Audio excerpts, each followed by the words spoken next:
I want to offer a reframe. What if you're not lost? What if you're just becoming?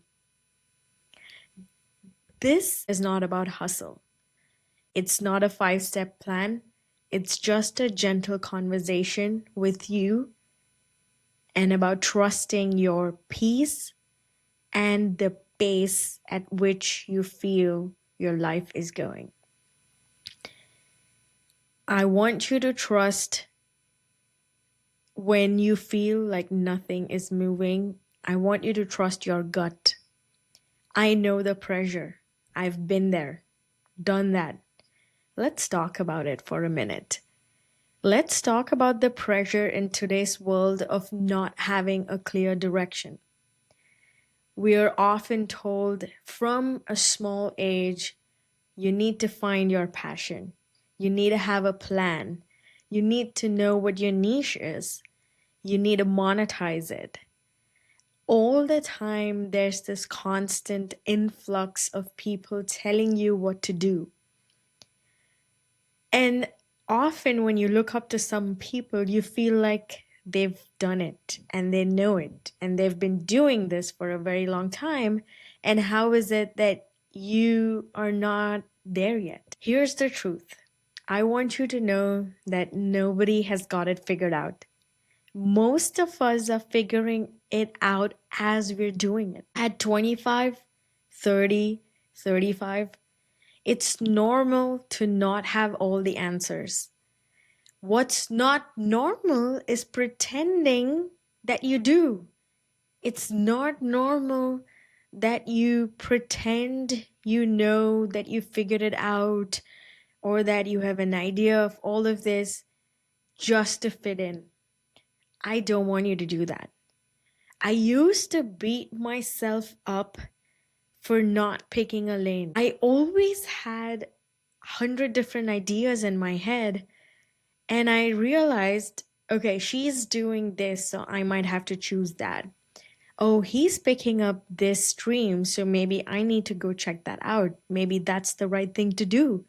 Oh, all my friends are writing the GRE, so I need to do that. Maybe I should start prepping for it. I used to beat myself up so much, and now I realize I am the lane. I am my own lane. It's my experiences, my wants, my likes. And I am going to stick to my lane, my pivots, my twists, and my turns. And I'm not going to follow someone else. My lane is going to be my path. So you are also allowed to evolve before the world around you tries to tell you what you should be doing. Nobody understands what you are doing any more than they do. Nobody understands what they are doing either. If it makes sense to you, if you feel you are on the right path and you're doing right for yourself, then do it. Don't question it. It's all messy. I know I wanted to give this episode a title of What If You're Not Lost and You're Becoming? But I also want to make sure that becoming is messy and it's going to be a lot more messier. Becoming doesn't look like a timeline. I know I used to always give myself a timeline and a deadline, and most of the other episodes on my podcast and the guests that have been on the show have also specified the fact that you need to have achievable goals. That somehow translates to having a timeline.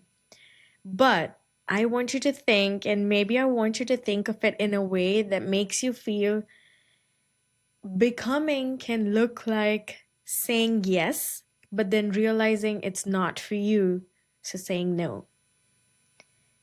I want you to think of becoming like the process of quitting something that used to excite you. I want you to think of picking up things back, picking up things again. And I want you to think of becoming like this process of changing your mind and changing who you are without apologizing. I want you to be okay with who you are. We think becoming means clarity, nirvana. But I want you to think of it as having or building the tolerance for the unknown. And I'm telling you, it's hard. The reason why I'm talking about this is it's not a plan that you follow because there is no plan. It's the unknown. It's the unknown that's hard because it might feel like you are being a failure, but you're not.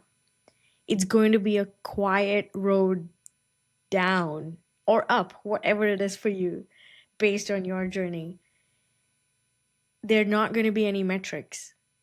No likes, comments, subscribes, share, subscribers, number of shares, a number of thumbs ups, nothing. You know what? Everybody thinks being famous, being successful is being out there and being loud. But the growth is hardly loud.